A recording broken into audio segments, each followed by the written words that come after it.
कांग्रेस के सीनियर कायद व साबिक रुकन पार्लियामेंट वी हनुमंतराव ने कहा कि कांग्रेस पार्टी ज़ात पर मबनी सेंसस करवाने के लिए अपनी कोशिशें जारी रखेगी। उन्होंने कहा कि हालांकि इंडिया अलायंस को इख्तियार हासिल नहीं हुआ, लेकिन राहुल गांधी कास्ट सेंसस मुल्क भर में करवाने के लिए अपनी कोशिशें जारी रखेंगे। उन्होंने कहा कि इस सिलसिले में उन्होंने राहुल गांधी को एक ख़त लिखा और राहुल गांधी ने अपने जवाब में ये तयक़ुन दिया कि वो बहुत जल्द इस पूरे मामले पर पार्लियामेंट में बात करेंगे।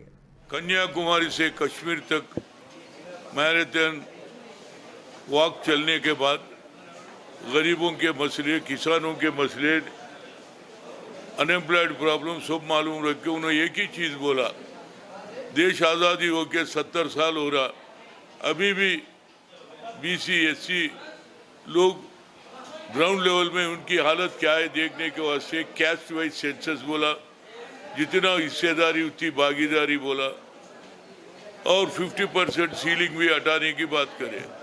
पर जो इलेक्शन हुआ पार्लियामेंट में, इंडिया कूट अभी नज़दीक आके थोड़ा मार खा गया, नहीं तो बराबर राहुल गांधी देश का प्रधानमंत्री बनते थे, मगर उनका सोच में कोई चेंज नहीं है। मैं पर मिलाता उनको एक लेटर लिखा, तो वो लेटर में लक्ष्मण लेटर